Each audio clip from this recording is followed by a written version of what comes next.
Hello minasan! Konnichiwa! For today's vlog, samahan nyo kaming magpunta sa Hawaii ng South Korea. Ito ang Jeju Island. Ayan, so iwan namin ang car dito sa Haneda. And dito kami magpapark sa P5. Ayan. So, after pandemic, ngayon lang ulit kami makakabalik ng Jeju Island. And wala pa ngang direct flight from Tokyo going to Jeju. So, meron kaming stopover sa Gimpo Airport. So, for now, dito muna tayo sa lounge while waiting. Ito yung Korean Air Lounge. Ayan, yung kanilang lounge. Ang ganda ng view. Yan, and time for boarding. Ayan, so travel time from Tokyo to Gimpo is 2.5 hours. Ayan. And then from Gimpo, meron pa kaming 1 hour travel going to Jeju Island.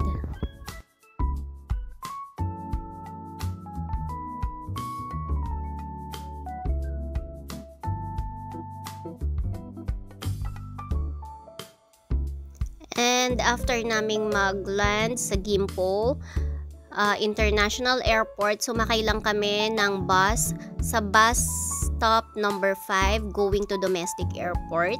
Ito yung pinaka-shuttle bus niya and libre naman siya. So, bus stop number 5. So, ayan na. Let's go to Jeju Island. Another 1 hour travel. Is located in a pouch under your seat or armrest.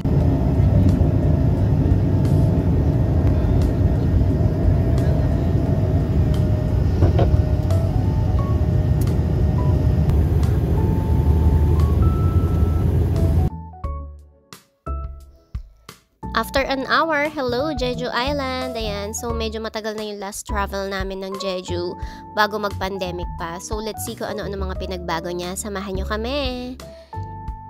And paglabas nyo nga pala ng arrival area, pumunta lang kayo sa information and maraming booklet dyan. Ayan siya, maraming booklet na iba't ibang tourist spot ng Jeju.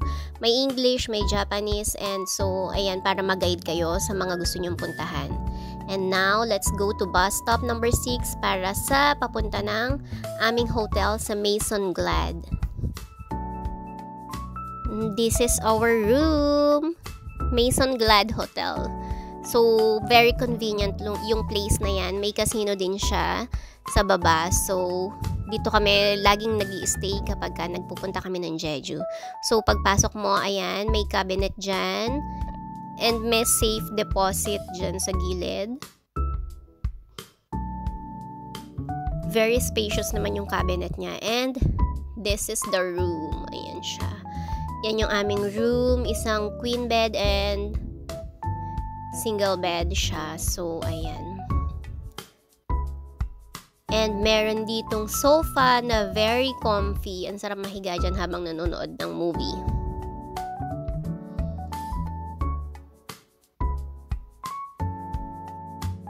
And of course, on this side, andyan naman yung ating initan ng water and may mini ref sila dyan. May complimentary na bottled water every day. So, 2 bottled water every day yon. And this is the TV, smart TV yan. So, pwede nyong i-connect yung inyong Netflix but make sure to log out bago kayo mag-check out. So, ayan.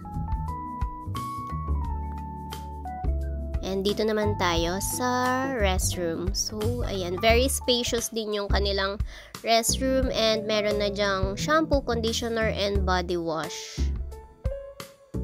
Yan. Arte-arte mo na ang person. And syempre, may hair dryer din dyan. Pinaka-importante.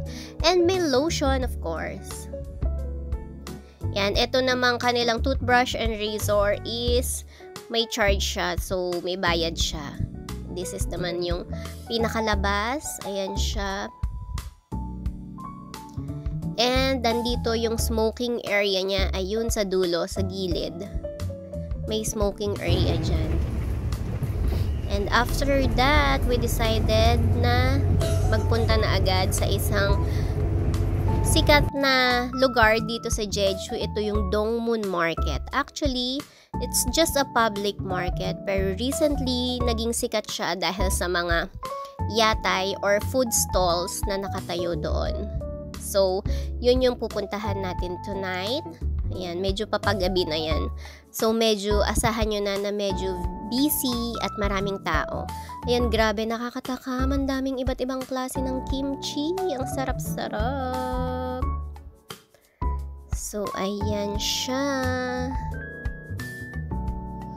This is Dongmun Market. Make sure na pasyalan nyo to pag pupunta kayo ng Jeju Island kasi malilibang kayo dito. And mabubusog kayo syempre. And maraming murang food dito. And syempre mga free taste. Ayan. So ito na yung pinunta namin talaga dito. Yung mga food stalls. Or yatay na tinatawag nila in Japanese. Ayan. Nakakatuwa tong stall na to kasi sumasayaw sila habang nagluluto. So ang daming pila dyan. Nakapila talaga. And medyo lumabas na rin sila sa iba't ibang TV show ng Korea. So ayan. Pero dito kami bumili sa katabi niya dahil nga ang haba ng pila doon. So, ayan. And sobrang natuwa kami dito sa nabili namin na to kasi ang sasarap ng tinda nila. Hindi nga lang sila sumasayaw pero the best. And this one, ayan, tingnan nyo naman. Oh, ang laki-laki ng burger. And ayan, tingnan nyo, sobrang dami ng tao kasi nga gabi na that time. So, papagabi na siya. Medyo marami ng tao. And ayan, bigyan ko kayo ng snapshots ng mga tinitinda sa food stalls doon sa Dongmun Market. Grabe. Talagang mabubusog kayo dyan. Nakailang balik kami dyan sa loob ng 5 days. And masarap kasi yung mga food na tinitinda nila.